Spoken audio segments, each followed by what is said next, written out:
Kindly subscribe the channel and hit the bell icon to get regular updates. Thank you. Hello, I am Pramod Mishra from Shivam Convent. Today I am explaining the chapter 1, Our Constitution of class 7th A. The concept that all people are equal and should have equal rights was first preached during the French Revolution.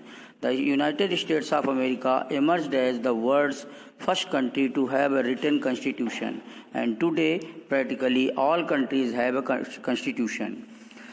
वो concept जिसमें सारे लोग equal होते हैं और equal rights होते हैं, वो पहले प्रीच किया गया फ्रेंच रेवोल्यूशन में।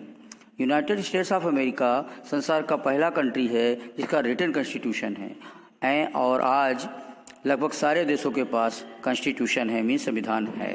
What is a constitution? संविधान क्या है?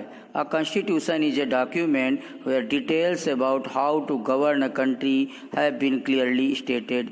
It contains rules and regulations and defines the powers and functions of the government. एक कॉन्स्टिट्यूशन एक डॉक्यूमेंट होता है जिसमें डिटेल्स में लिखा होता है, विस्तृत रूप में कंट्री में कैसे गवर्न किया जाता है वो क्लियरली स्टेट होता है, और इसमें रूल्स और रेगुलेशन बनते हैं और पावर्स और फंक्शन सरकार के डिफाइन होते हैं. A constitution provides procedures and rules so that all the people of country can live together peacefully. एक संविधान प्रोसीजर और रूल्स प्रोवाइड करता है जिससे सारे देश के सारे लोग शांतिपूर्वक रह सकें. Most countries of the world have a constitution for their people. अधिकांश संसार के अधिकांश देशों के पास अपने लोगों के लिए, जनता के लिए कॉन्स्टिट्यूशन है. India too has a constitution which is binding all on Indians. In the following chapters we will look into some of these procedures and rules. India का भी अपना संविधान है और सारे इंडियंस उससे बाइंड हैं, और इस फॉलोइंग चैप्टर में हम इन प्रोसीजर और रूल्स के विषय में देखेंगे. Now framing of the Indian constitution. भारतीय संविधान का फ्रेम करना. India was a great British colony for nearly 200 years.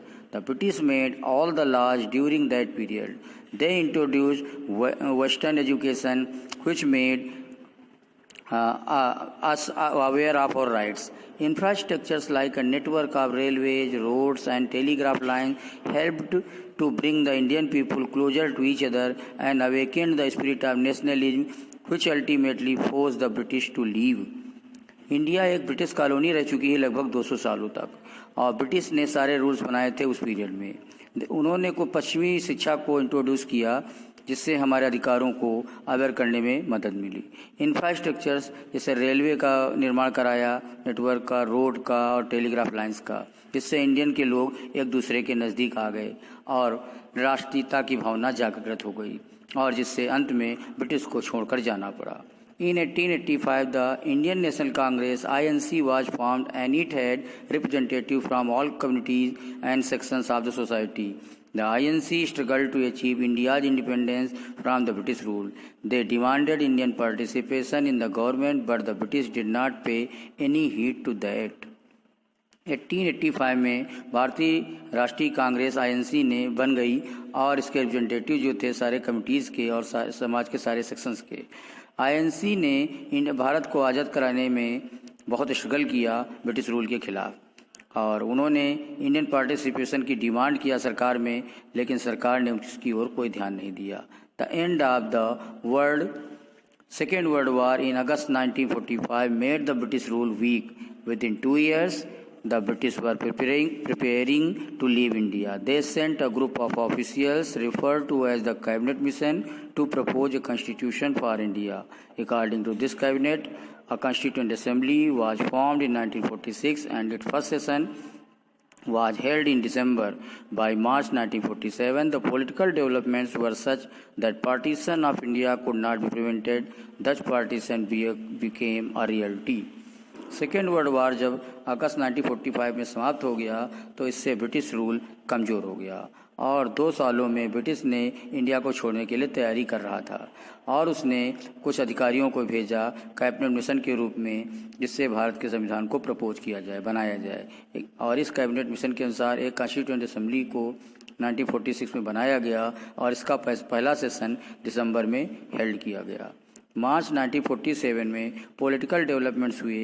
Bharat के पार्टीशन के लिए और उसको इंडिया रोक नहीं सकी। इस तरह से पार्टीशन एक असली रूप में आ गया। After this the constituent assembly was not elected directly by the people but by the provincial legislative assemblies.